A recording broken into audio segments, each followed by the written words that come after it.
ಈ ಥರದ ಅಪಚಾರದ ಕೆಲಸ ಒಂದು ಸಮಾಜವನ್ನು ಮತ್ತೊಂದು ಸಮಾಜದ ಮೇಲೆ ಎತ್ಕಡ್ತಕ್ಕಂಥದ್ದು ಒಂದು ಗೊಂದಲವಾದ ವಾತಾವರಣ ಸೃಷ್ಟಿ ಮಾಡ್ತಾ ಇರೋದು ಅವ್ರ ಕುರ್ಚಿಯನ್ನು ಉಳಿಸ್ಕೊಳ್ಳೋದಕ್ಕೋಸ್ಕರವಾಗಿ.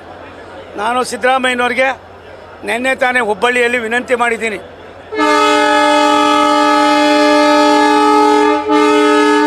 ನಿಮ್ಮ ಗೌರವದ ನಡವಳಿಕೆ ಏನಾಯಿತು? ದಿವಂಗತ ದೇವರಾಜ ಅರಸವ್ರಿಗಿನ್ನ ನೀವು ದೊಡ್ಡವರಲ್ಲ.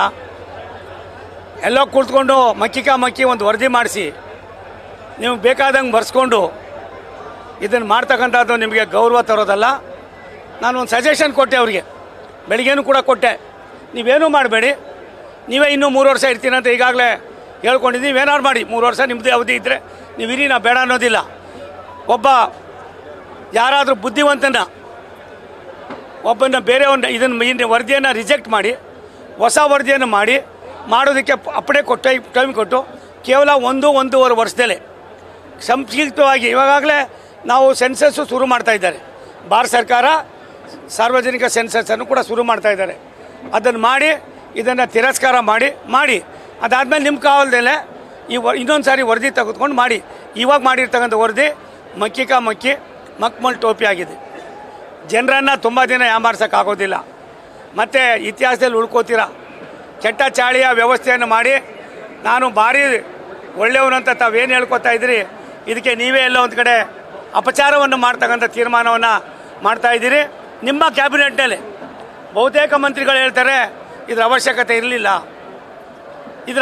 ಇರಲಿಲ್ಲ, ಏನಕ್ಕೋಸ್ಕರವಾಗಿ ತರ್ತಾ ಇದ್ದಾರೆ ನಮ್ಗೆ ಗೊತ್ತಿಲ್ಲ ಅನ್ನೋ ಮಾತನ್ನು ನಮ್ಮ ಹತ್ರನೇ ಮಾತನಾಡ್ತಾರೆ. ನಾನು ಸಿದ್ದರಾಮಯ್ಯನವ್ರಿಗೆ ಒಬ್ಬ ಆತ್ಮೀಯನಾಗಿ ಅವ್ರ ಜೊತೆಲಿ ನಾನು ಮಂತ್ರಿಯಾಗಿ ಕೆಲಸ ಮಾಡಿದ್ದೀನಿ ಪಟೇಲ್ ಗೌರ್ಮೆಂಟ್ನಲ್ಲಿ. ಅದಕ್ಕೆ ನಾನು ಇಷ್ಟೇ ಸಲಹೆ, ದಯವಿಟ್ಟು ಭಾರತ ಸರ್ಕಾರ ಇಂಥ ಒಂದು ಸಣ್ಣ ಅಪಚಾರವನ್ನು ಕೂಡ ಮಾಡೋದಿಲ್ಲ. ಇದನ್ನು ತಿರಸ್ಕಾರ ಮಾಡಿ ಮತ್ತೊಂದು ವರದಿಯನ್ನು ಮಾಡಿಸಿ, ನೀಟಾಗಿ ಮಾಡಿಸಿ, ಯಾರಿಗೂ ಗೊತ್ತಿಲ್ದಿರ ಎಲ್ಲೋ 4 ಗೋಡೆ ಮಧ್ಯದಲ್ಲಿ ಕುಳಿತುಕೊಂಡು ನಿಮ್ಗೆ ಬೇಕಾದ ತಂಬ್ ಇಂಪ್ರೆಷನ್ನ ಇಟ್ಕೊಂಡು ಬರ್ಸ್ಕೊಂಡು ಈ ವರದಿಯನ್ನು ನಾನು ಅವರಿಷ್ಟಿದ್ದಾರೆ ಇವರಿಷ್ಟಿದ್ದಾರೆ ಅಂತ ಹೇಳ್ತಿರಲ್ಲ, ನಿಮ್ಮ ನೈತಿಕತೆ ಎಲ್ಲಿದೆ? ಇದು ಬೇಡ.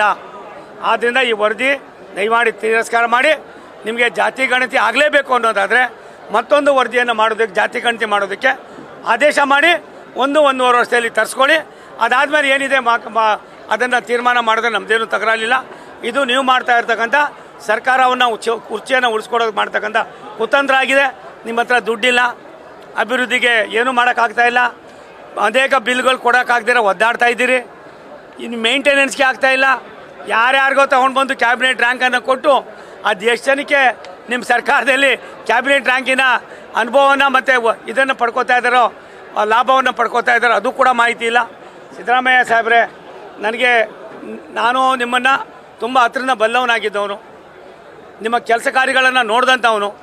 ನೀವು ಇಂಥ ತಪ್ಪನ್ನು ಮಾಡಿ ಎಲ್ಲ ಒಂದು ಕಡೆ 4 ಜನರ ಮಧ್ಯದಲ್ಲಿ ಖಳನಾಯಕರಾಗೋದಕ್ಕೆ ಅವಕಾಶ ಕೊಡಬೇಡ್ರಿ.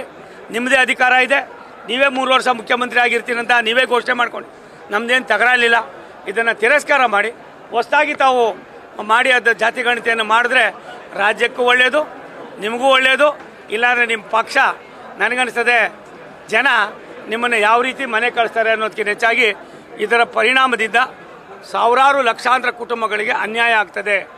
ನಿಜವಾದ ನೀಡಿ ಸಾರಿದ್ದಾರೆ, ಇದರ ಸವಲತ್ತನ್ನು ಪಡಿಬೇಕಾದಂಥ ಬಹುತೇಕ ಕುಟುಂಬಗಳೇನಿದೆ ಅವರಿಗೆ ಮಹಾಪರಾಧ ಮಾಡ್ತೀರಿ.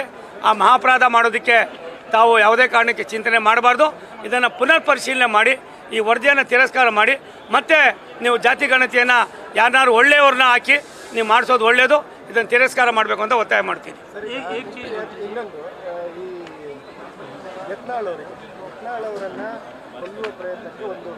ಒಂದು ನಿಮಿಷ, ನಾನು ಕೂಡ ನಿಮ್ಮ ಇದ್ರಲ್ಲಿ ನೋಡಿದೆ. ಆ ಥರ ಯಾರಾದರೂ ಮಾಡದೆ ಆದರೆ ನನಗನ್ನಿಸ್ತದೆ ಅದಕ್ಕಿಂತ ಪಾಪದ ಕೆಲಸ ಮತ್ತೊಂದಿರೋದಿಲ್ಲ. ಕೆಲವರು ಭಾವನೆಗಳನ್ನು ವ್ಯಕ್ತಪಡಿಸ್ಬೇಕೋ ಬೇಡವೋ ಅನ್ನೋದಿಲ್ಲ ಮಾತಾಡಿದ್ದಾರೆ. ಅದಕ್ಕೆ ಯಾರ ಹಕ್ಕು ಇನ್ನೊಬ್ಬನ ಜೀವ ತೆಗಿತಕ್ಕಂಥದ್ದು ಯಾರಿಗೆ ಏನು ಅಧಿಕಾರ ಇದೆ? ನಾವ್ಯಾರು ಇನ್ನೊಬ್ರು ಈ ಪಾಪದ ಕೃತ್ಯಕ್ಕೆ ಕೈ ಹಾಕಿದಾಗೆ ಸರ್ಕಾರ ಕ್ರಮ ವಹಿಸಬೇಕು ಅಂತ. ಅವ್ರು ಎಷ್ಟೇ ದೊಡ್ಡವರಾದರೂ ಅವ್ರ ಮೇಲೆ ಕ್ರಮ ತೆಗೆದುಬೇಕು.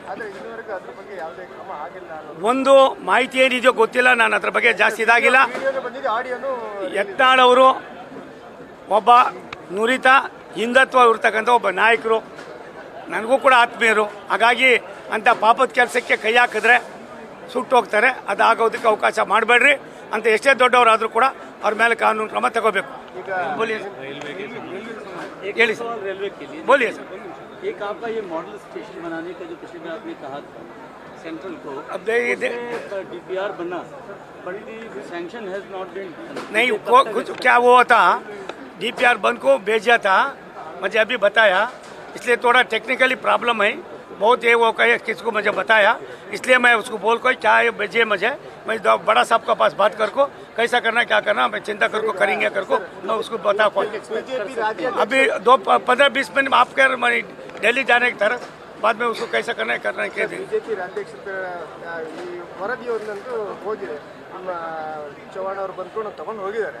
ಆದರೆ ತಟಸ್ಥ ಇರುವಂತಹ ಅವರು ಅವ್ರಿಗೆ ಸಪೋರ್ಟ್ ಮಾಡ್ತಾರೆ. ಒಂದು ನಿಮಿಷ ತಾಳಪ್ಪ, ಪಕ್ಷ ಹೆಮ್ಮರವಾಗಿ ಬೆಳೆದಿದೆ, ಪಕ್ಷದಲ್ಲಿ ಬಹುತೇಕ ನಾಯಕರಿದ್ದಾರೆ.